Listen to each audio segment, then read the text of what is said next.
a story to start today. I was watching a sermon from a couple weeks ago by a guy named Ken Kenyon, and he started with a story, so it must be the way to start. So I have a story for you, and it's a story about a lady. She got married, and it turned out her husband wasn't the greatest of guys. He was really one of those demanding sorts of guys. He would leave a list for her for everything. Like when he wanted a meal done, what he wanted for his meal, what clothes should be ready, just all sorts of lists. What should happen when he got home, have his slippers ready, things like that. So this went on for a few years. And it was a cold marriage.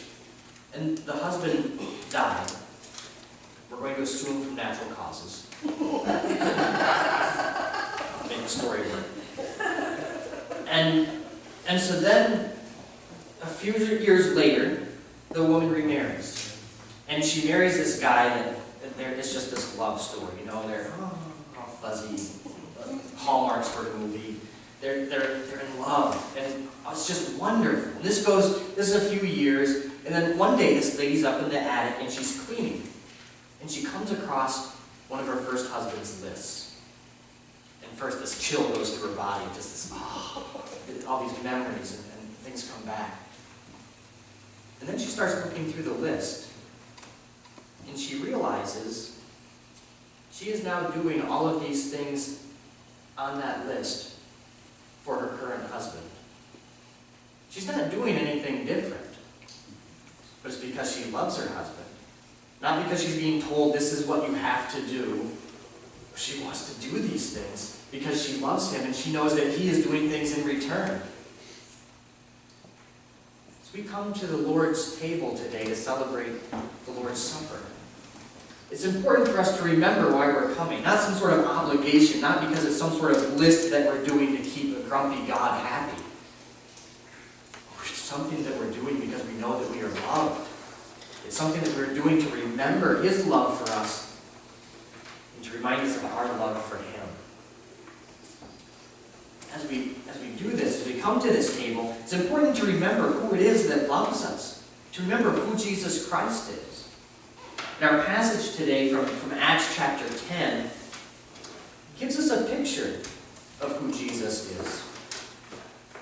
And like with the youth message, it's not just a little piece of a picture. There's quite a few different phrases that are used, and we're going to take a look at each of these. It's on page 779 in the Pew Bible, if you want to follow along. And it's Acts chapter 10, verses 34 through 43.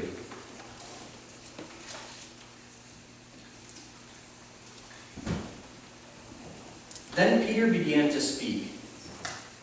I now realize how true it is that God does not show favoritism, but accepts men from every nation who fear him and do what is right. You know the message God sent to the people of Israel, telling the good news of peace through Jesus Christ, who is Lord of all. You know what has happened throughout Judea, beginning in Galilee, after the baptism that John preached. How God anointed Jesus of Nazareth with the Holy Spirit and power, and how he went around doing good and healing all who were under the power of the devil, because God was with him. We are witnesses of everything he did in the country of the Jews and in Jerusalem. They killed him by hanging him on a tree. But God raised him from the dead on the third day and caused him to be seen. He was not seen by all the people, but by witnesses whom God had already chosen, by us who ate and drank with him after he rose from the dead. He commanded us to preach to the people and to testify that he is the one whom God appointed as judge of the living and the dead. All the prophets testify about him, that everyone who believes in him receives forgiveness of sins through his name. So Peter is sharing this with some of the early Gentile believers. He's gone to the house of Cornelius, and people had accepted Christ. People that it's kind of unexpected. Now he's saying, and you know who this Jesus is. And he goes through this list. I want to walk through these also. Starting with verse 38, we get different pictures of who Jesus is. And the first one is that he is the healer. That Jesus went around doing good, healing people. I think remembering Jesus as healer is important. Jesus heals us today. This is a matter of Jesus' life as he went around. He was the healer. I think about this a little bit, and I think about how many people deal with doctors. Where I go to be healed. I'm going to go when I feel worse. I'm going to wait. I'm not going to go today, but if I feel worse tomorrow, I will go. Not saying any names, Casey. Just put it off just a little bit more. Just wait just another day. It's not going to be as bad tomorrow. Or it's not as bad as I thought it would be today. We keep putting it off, putting it off. And finally, you finally go, and quite often we say, why did I wait so long? I've gotten to this point of being so miserable. Why did I wait this long? I think that's similar with Jesus as our healer. We carry around hurts. We carry around disappointments. We wait, we don't bring those things to him. As we come to the table today, this is an important time for us to remember he's looking to heal us. What hurts do we still have? What disappointments do we still have? It's a chance to bring it to our healer and leave it at the table. In verse 39, we're told that Jesus is our curse.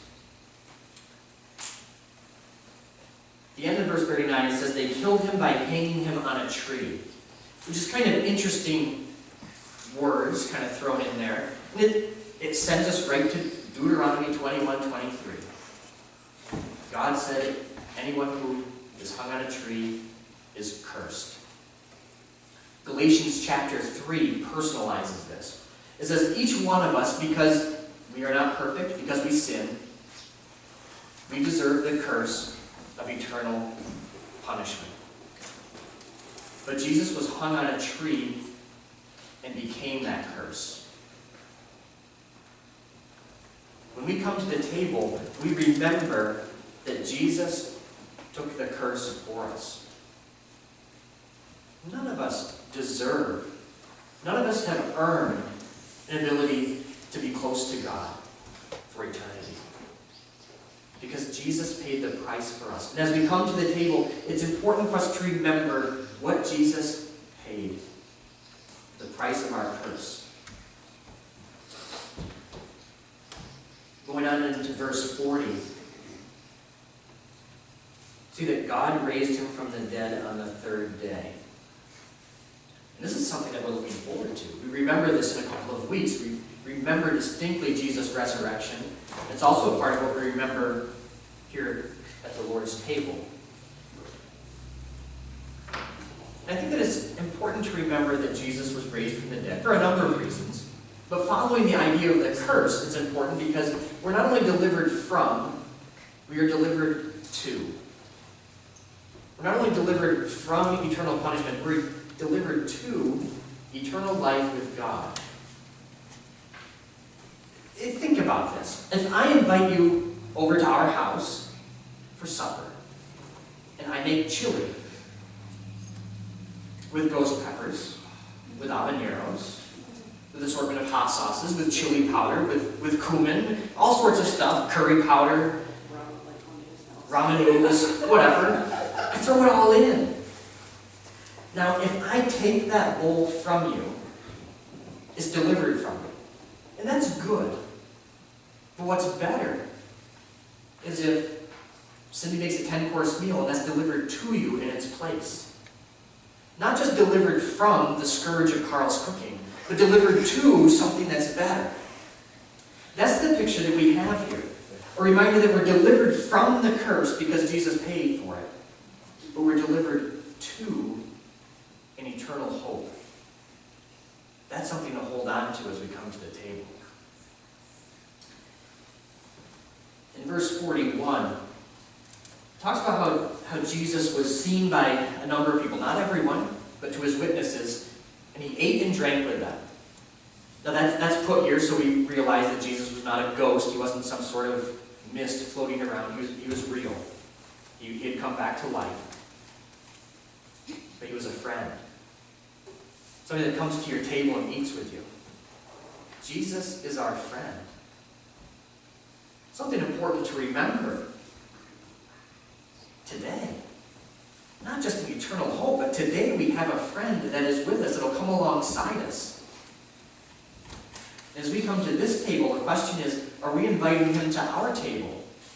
Are we inviting Jesus to our supper table to be with us day in and day out?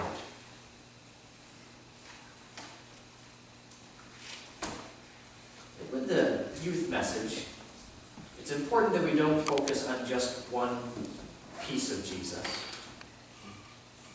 Because we can get so focused on Jesus as our friend that we lose sight of Jesus' transcendence. In the next verse, we're reminded that Jesus is our judge, whom God appointed as judge of the living and the dead. Jesus is our judge.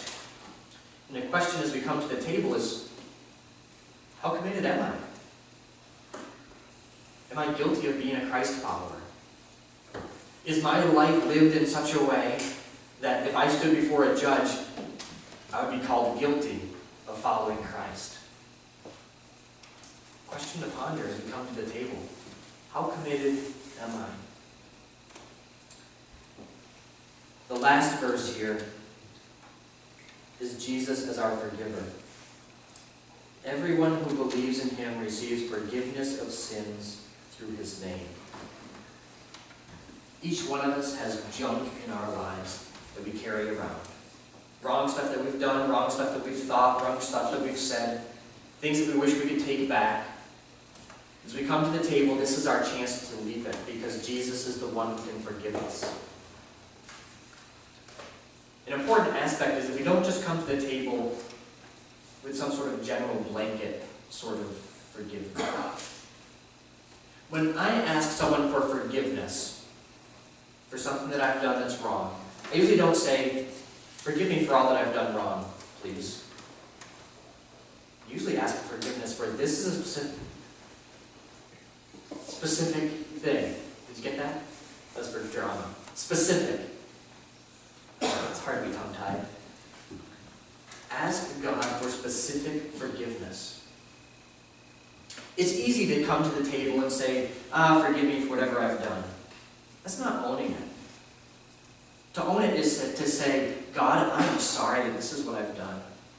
Forgive me. Please release me from this thing that's just continuing to hang on my back.